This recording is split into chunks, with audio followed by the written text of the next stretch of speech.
Have you ever felt like your mind just won't stop talking? Like you're trapped inside your own head, replaying the past, fearing the future, and forgetting how to live right now? Tonight's story isn't about a monk or a meditation retreat.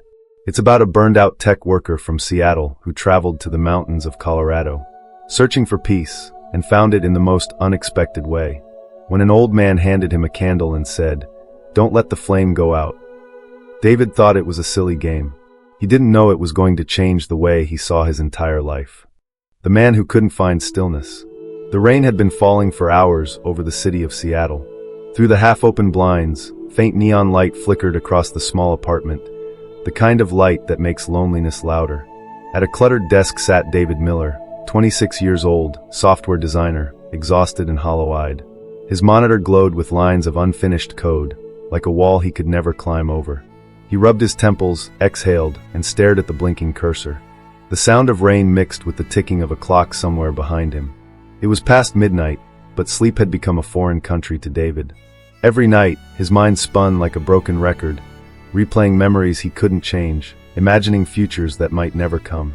On his desk sat a prescription bottle he hadn't opened yet.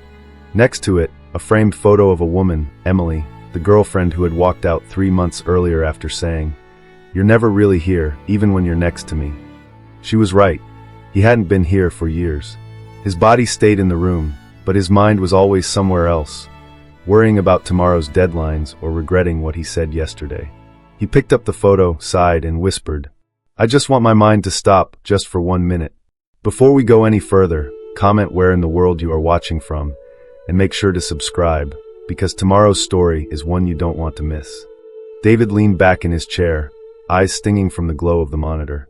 He reached for his phone and mindlessly scrolled through social media, strangers preaching about peace, influencers talking about self-care. None of it felt real. Just then, a message popped up from an old college friend, Ryan, who now lived in Colorado. It said, "Man, you sound burned out. If you really want to quiet your head, there's a guy here you should meet.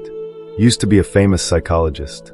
Now he lives up in the mountains, no internet, no schedule, no noise.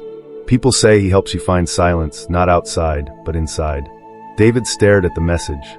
It sounded ridiculous, some kind of self-help retreat, maybe.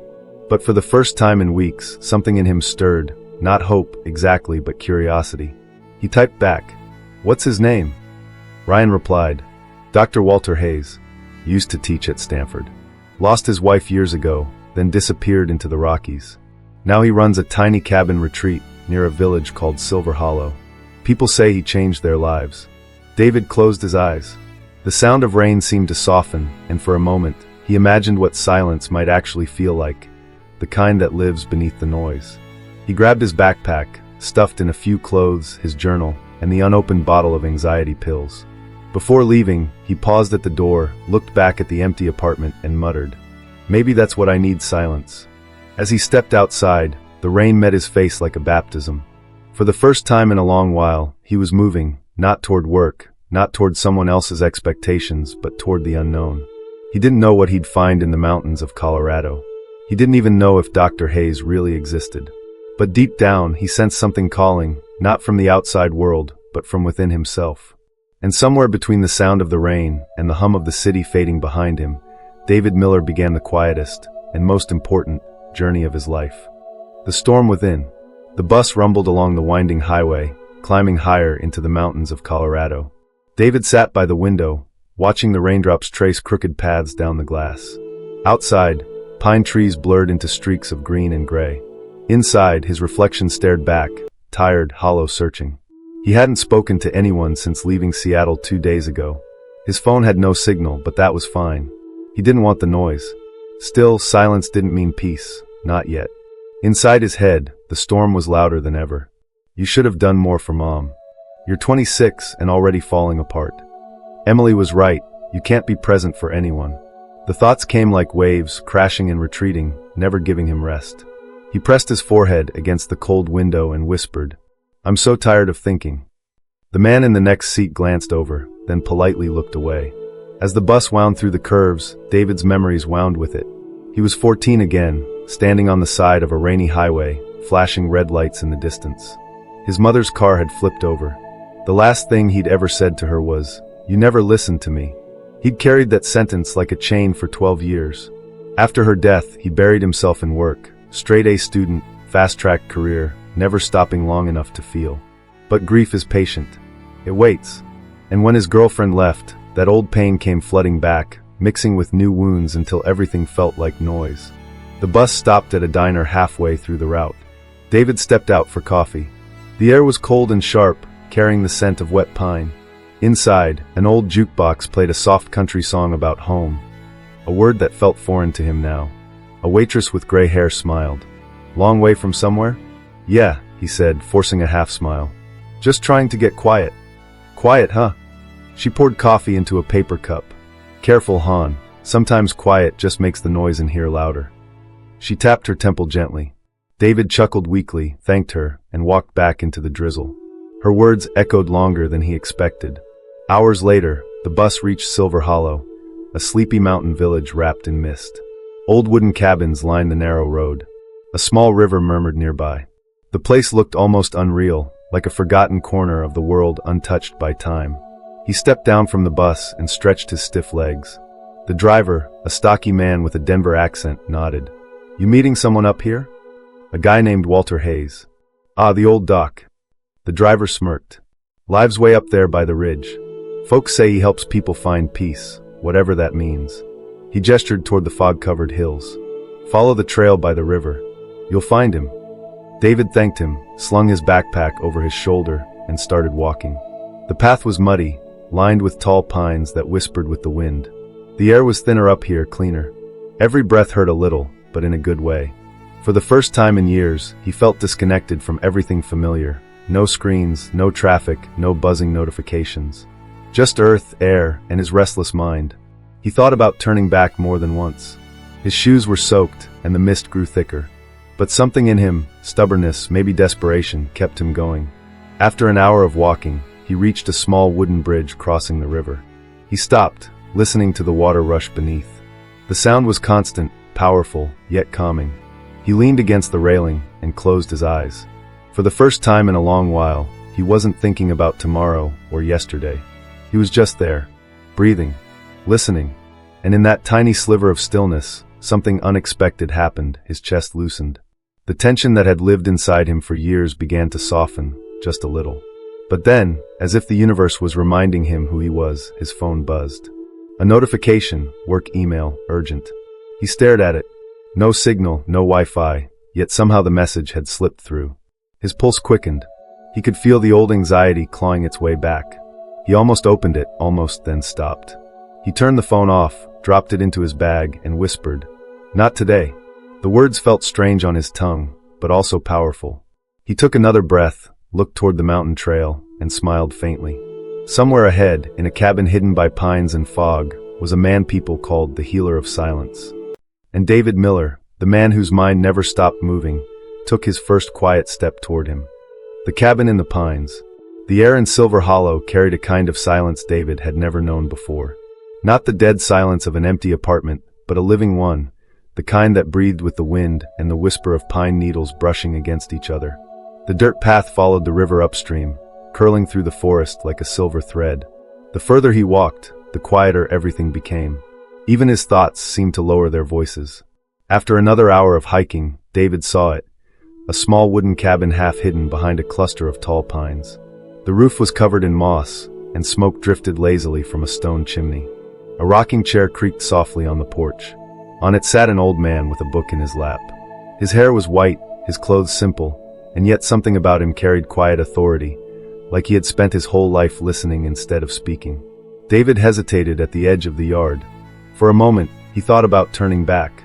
He had come all this way chasing some myth about peace. What if it was all nonsense?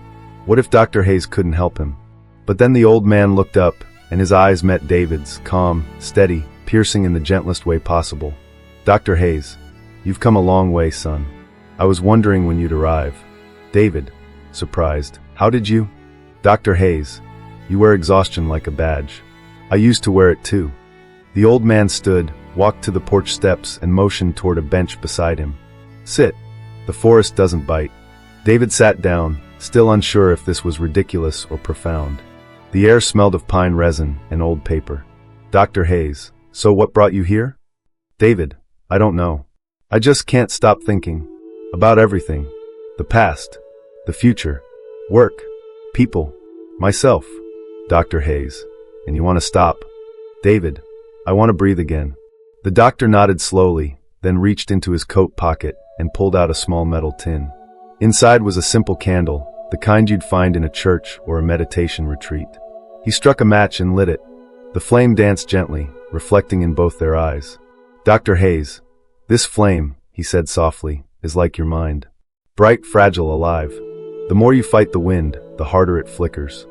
David, so how do I make it stop flickering? Dr. Hayes, you don't. You learn to protect it, without obsession. He handed the candle to David. The wax felt warm against his palms. Dr. Hayes, here's what I want you to do. Take this candle and walk around the entire village before sunset. The only rule is don't let the flame go out. No matter what happens. David blinked.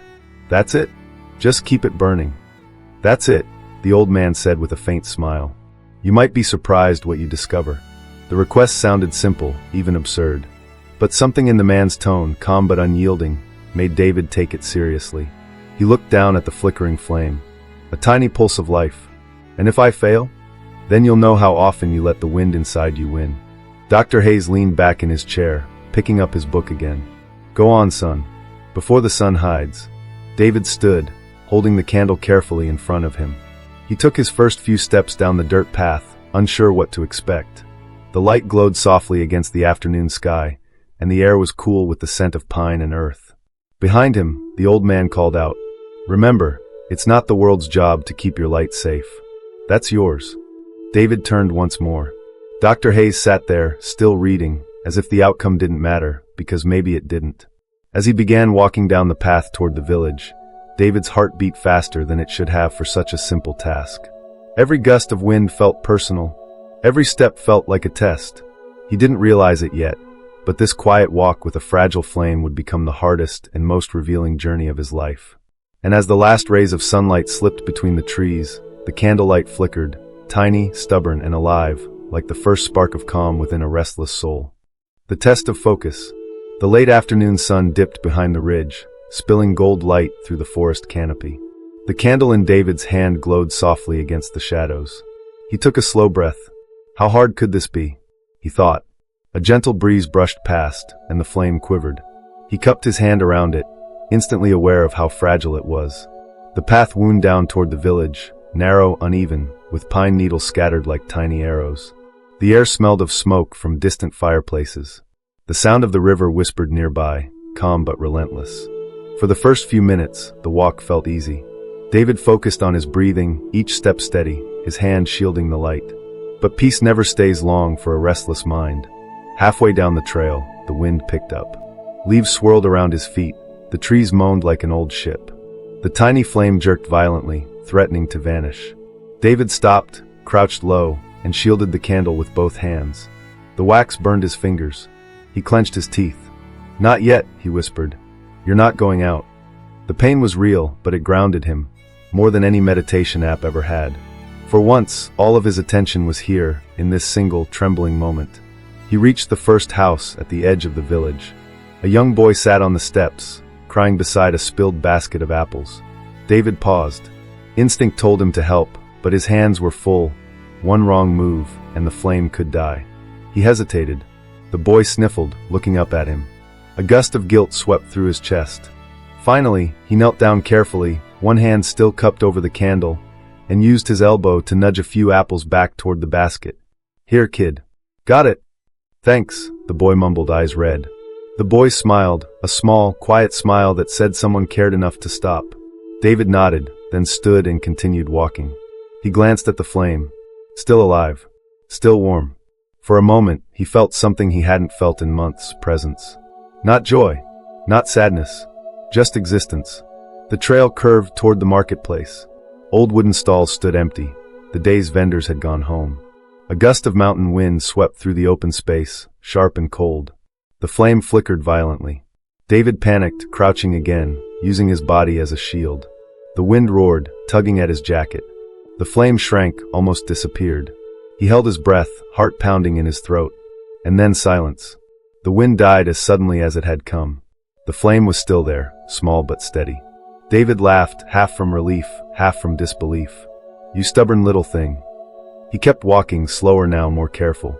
As twilight settled, the village lights began to twinkle. Families gathered for dinner, the smell of baked bread and stew drifting from open windows. David passed them all, unseen, unnoticed, his eyes fixed on the fragile glow in his hand. He didn't notice the sunset staining the sky orange and purple. He didn't hear the laughter of children or the rustle of leaves above. The world around him had faded into background noise. For the first time in his life, his mind wasn't wandering, it was anchored completely and absolutely to one thing. When he reached the final hill that led back to Dr. Hayes' cabin, his legs trembled. His shoulders ached from hours of tension. The candle had burned low, molten wax trickled over his fingers. But the flame was still alive, and so somehow was he. Each step up the hill felt like climbing out of his own mind, the weight of regret, anxiety, and self-blame left behind in the valley below. By the time he reached the porch, night had fallen. He exhaled shakily, sweat on his forehead, soot on his hands. Dr. Hayes sat in the same chair, eyes closed, as if he'd been waiting for this exact moment. David stood there, breathless, his voice barely above a whisper. "I did it." The flames still burning. Dr. Hayes opened his eyes slowly and looked at the young man, not the candle. "Good," he said softly. "But tell me, David, what did you see along the way?" David blinked. "What did I see?" "Yes. The sunset? The river? The faces of the people you passed?" David hesitated. The truth hit him like a quiet thunder. "No, I didn't notice any of it. I was too focused on the flame." The old man nodded slowly, his face unreadable in the candlelight. He murmured. "Interesting. You protected the flame, but did you live the journey?" David frowned, unsure if he'd succeeded or failed. The doctor smiled faintly. "Rest, son. We'll talk in the morning." That night, David lay awake in the guest room. The cabin creaked softly with the wind. The candle sat on the nightstand beside him, still burning, the smallest, quietest light in the room. He couldn't stop staring at it. For the first time in years, he wasn't thinking about yesterday or tomorrow.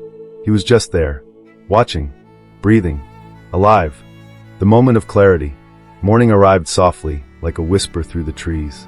Mist curled over the river, and beams of pale light streamed through the pines. David opened his eyes to the quietest room he had ever known. The candle on the nightstand had finally burned out.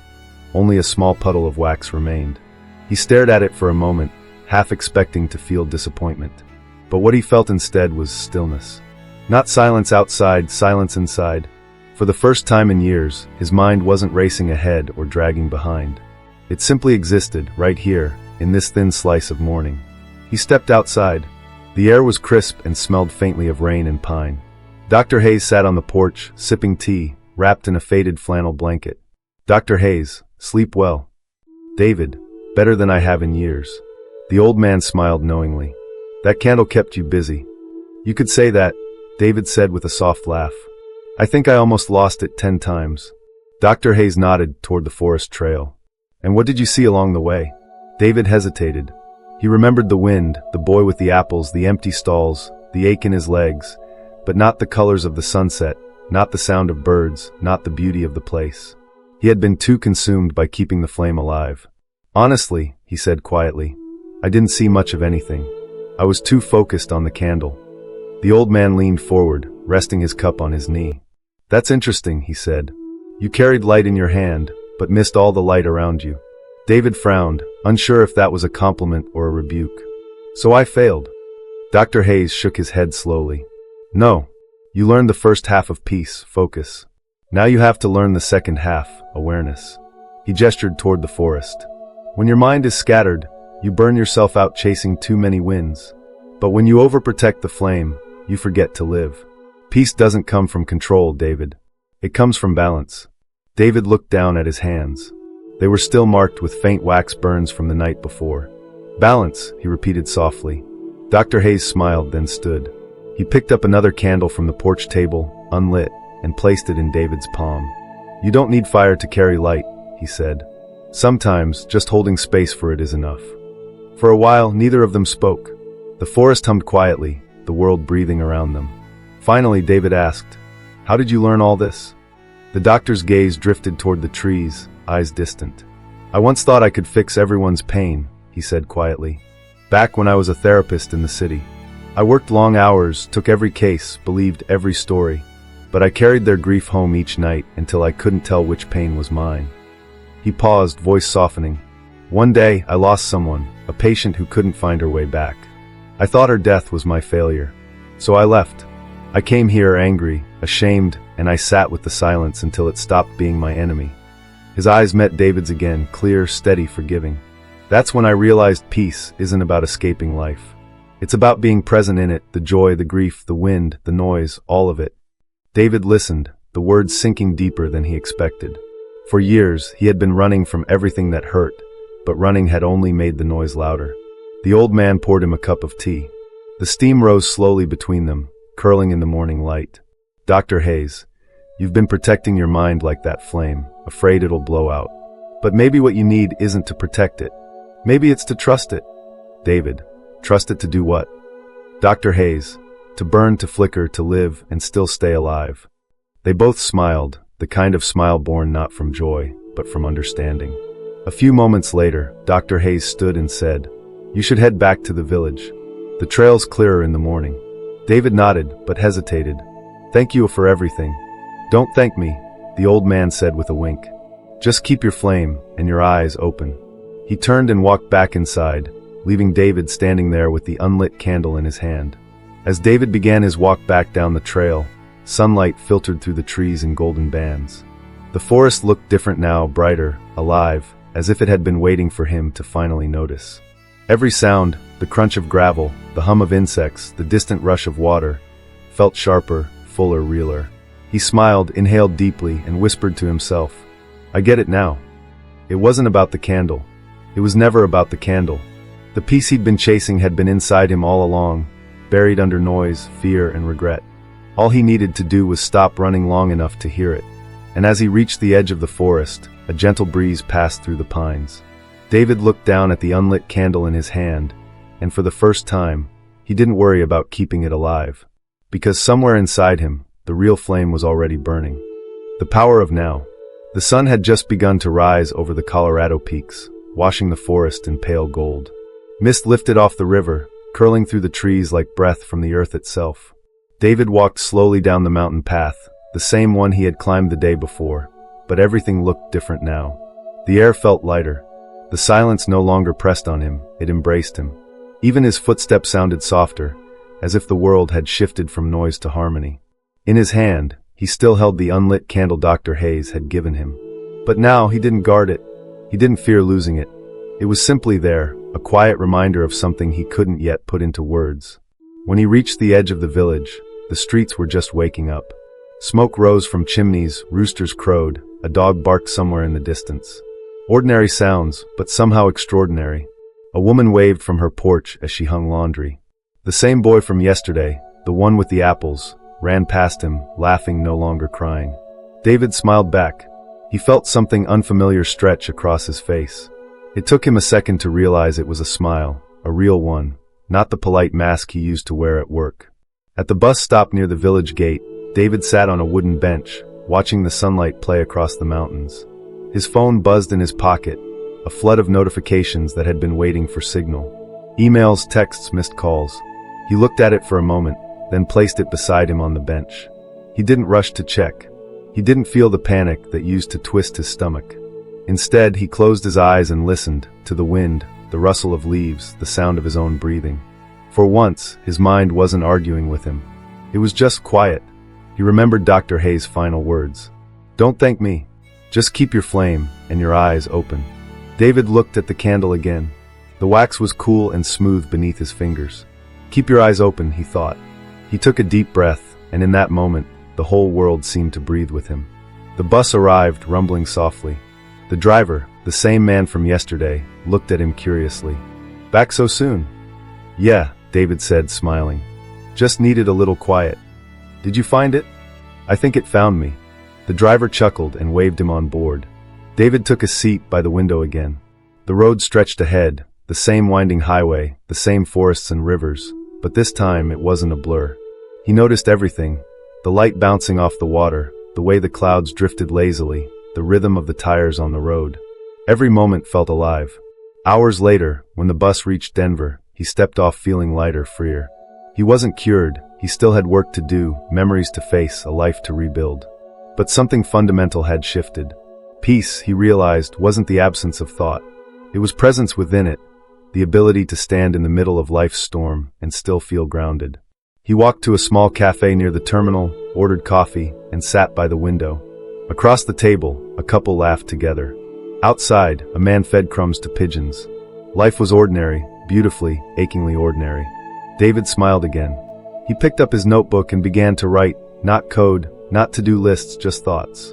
Peace isn't somewhere you go. It's what happens when you finally stop running from where you are. The candle was never about the fire, it was about the focus. And maybe that's the secret. Protect the flame, but don't miss the light. Later that evening, as the plane carried him back to Seattle, the city lights sparkled below like 1,000 tiny candles. He rested his head against the window, feeling the hum of the engines, the calm of his breath. The man who once couldn't stop thinking now sat quietly, not because his thoughts had vanished, but because they no longer ruled him. They came and went like clouds, and beneath them, the sky, his mind, stayed vast and open. He thought of Dr. Hayes, of the mountain, of the unlit candle still tucked safely in his bag. For the first time in years, he whispered words not of longing, but of gratitude. Thank you. Not to anyone in particular, just to the moment itself. As the plane disappeared into the night sky, the camera would linger on the empty seat beside him, where the faint reflection of a candle's glow flickered once, and then faded into the stars. If this story touched your heart, don't just keep it to yourself.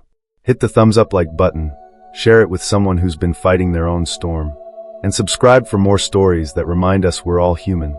Imperfect, restless, but still capable of peace. Now I want to hear from you. Backhand index pointing right, when was the last time you truly felt calm? Even for a moment? Was it during a walk, a drive, or a quiet cup of coffee? Share it in the comments. Your story might help someone else find their stillness. And if you enjoyed the candle and the mind, don't miss tomorrow's story, about a man who found forgiveness in the unlikeliest place. A voicemail he was never meant to hear. Until then, stay present, guard your flame. And remember, peace isn't found in tomorrow. It's built in this moment.